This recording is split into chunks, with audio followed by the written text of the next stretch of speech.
안녕하세요. 황녀의 싸다고 토크 시간입니다. 네, 오늘의 사연은요. 황녀의 시청자 중에 제보 사연이 들어와 소개해드리려고 합니다. 사연 읽기 전에 구독과 좋아요, 많은 공유 부탁드릴게요.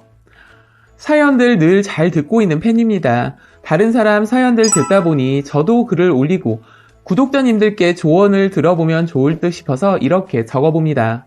100% 실제 상황, 저의 현실입니다. 남편과 저는 23년차 오래된 부부입니다. 남들은 23년이나 시댁과 남편 겪었으면 컨트롤 잘할 때도 되지 않았냐 하는데 날이 갈수록 가관입니다. 남편과 저는 서로 아주 무뚝뚝한 성격이라 연애도 잘 못하고 먼 친척분 소개로 중매로 만났습니다. 그때 당시는 친구들도 25살 될 때 다들 결혼하고 저 혼자 노처녀가 되어 있을 때였죠. 20대 후반이면 요즘은 나이 많은 게 아니지만 그 당시에는 노처녀에 접어드는 나이였어요. 그래서인지 친정 아버지는 적극적으로 저희 결혼을 등 떠밀었고 아버지가 시키는 대로 제가 먼저 남편에게 결혼하자고 했습니다. 어차피 연애에 결혼도 못하고 별 남자 있겠냐 싶어서요. 그래서 중매 친척분도 서두르고 해서 진짜 3번만 남편과 데이트하고 상견례하고 번개불에 콩 구워 먹듯 결혼을 했네요.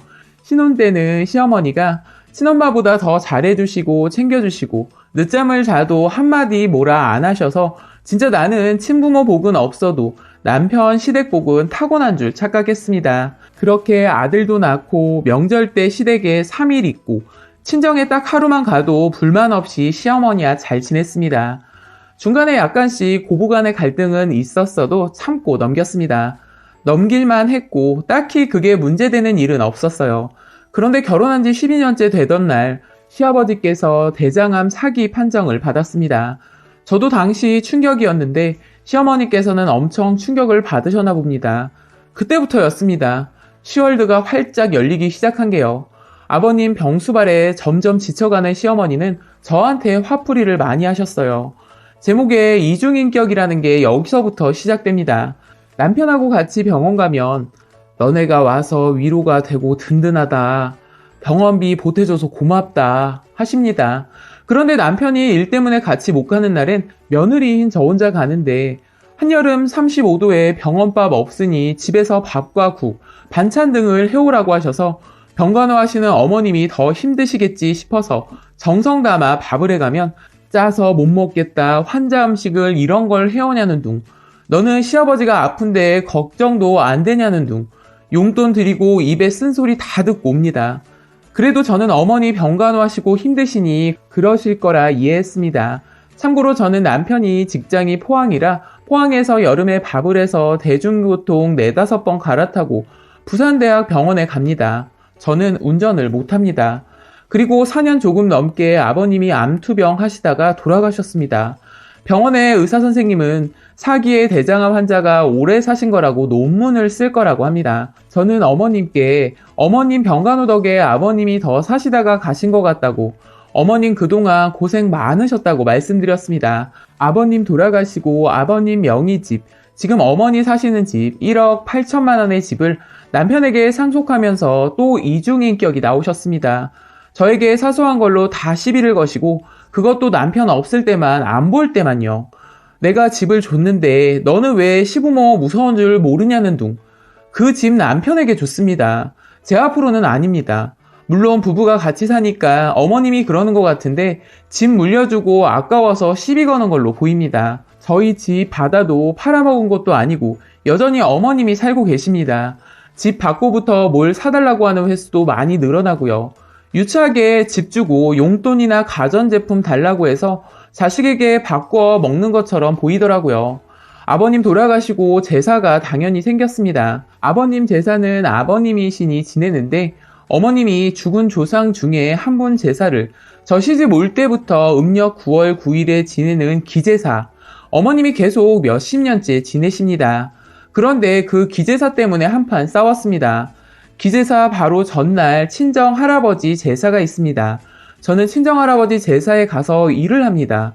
친정 어머니도 어깨, 허리 다 아프시고 힘들다고 하셔서 7년 전부터 제가 가서 도와드립니다. 이 친정 제사도 시어머니께서 먼저 기제사는 간단하게 하면 되는 거니 시어머님 혼자 하셔도 된다고 친정 부모님 도와드리라고 먼저 말하셔서 친정에 가게 되었습니다. 친정에는 밑으로 친정 엄마보다 딸벌 차이 나는 동서가 둘이 있지만 맞벌이다, 어디 아프다, 바쁘다는 핑계 대고 제사상 다 차려놓으면 와서 절만 하고 가시기들 바쁩니다. 그래서 친정 어머니는 동서간에 싸우기 싫어서 저하고 음식을 하십니다.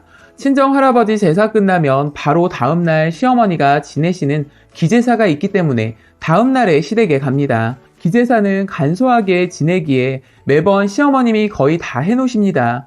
시댁에 들어서니 이번에는 어머님이 나이가 80세라 힘이 많이 드셨는지 또 이중인격이 나오셨어요. 평일이라 저 혼자 갔습니다. 물론 어머님 관절도 3월에 수술도 하셨고 힘드셨겠지만 아무리 그래도 할 말이 있고 안 해야 할 말이 있는 거 아닙니까? 저보고 대뜸 하시는 말이 나는 너가 23년 동안 한 번도 마음에 든 적이 없었다. 너는 시댁 오면 남의 집 일해주도 타고 간다. 라고 하시면서 항상 섭섭하셨다네요. 23년 지나서 항상 섭섭했다? 라고요?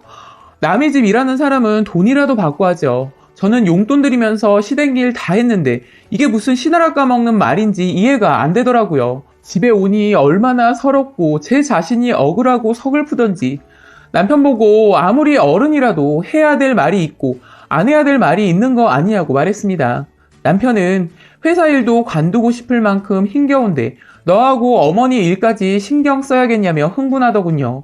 저는 당신 어머니고 나는 할 만큼 했다고 생각하는데 매번 저런 말씀 하셔서 너무 서운하다 라고 했습니다. 그리고 이런 말 남편 말고 내가 어디 가서 하겠어? 이때까지 당신이 중재 역할 제대로 한 것도 없지 않아? 라고 하며 따지니까 남편 하는 말이 그럼 너는 어찌 했으면 좋겠냐? 라고 하길래 저는 시어머니 안 볼 수 있으면 안 봤으면 좋겠다고 했어요.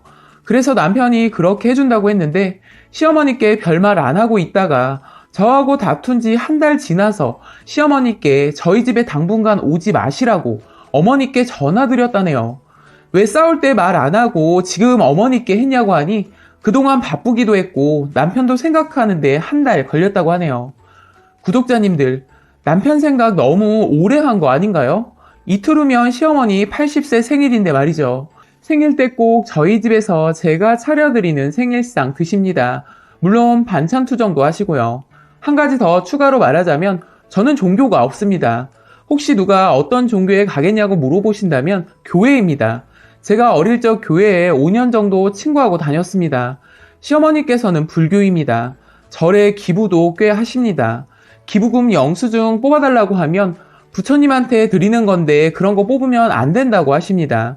고부간의 종교 강요, 이혼 사유에 있는 것들 다들 아시죠? 그런데도 시어머니는 정기적으로 절에 며느리가 갔나 안 갔나 물어보십니다. 혹여라도 안 가게 되면 그러니 네 자식이 좋은 대학에 못 가는 거야. 절에 다녀서 불공을 쌓아야 너희 자식들이 잘 되는 거야. 시어머니 말 명심해라. 알아들었니? 등등. 몇십 분씩 잔소리를 들어야 합니다. 제가 이 글을 올린 건 갈수록 아들 며느리에게 기대 심리가 커지시고 그러니 덩달아 실망도 커지시니 저하고 트러블만 자꾸만 생깁니다. 남편이 왜 며느리하고 싸웠냐 물어보면 며느리가 먼저 시비 걸었다 하십니다. 시어머니의 이중인격 내지는 거짓말도 더 늘어나고 제가 어떻게 해야 신혼 때처럼 행복하게 살 수 있을까요? 라고 사연 올려주셨습니다. 오늘의 사연 여기까지였고요. 많은 공유와 여러분들의 생각이나 느낀 점이 있다면 댓글로 표현해 보시기 바랍니다.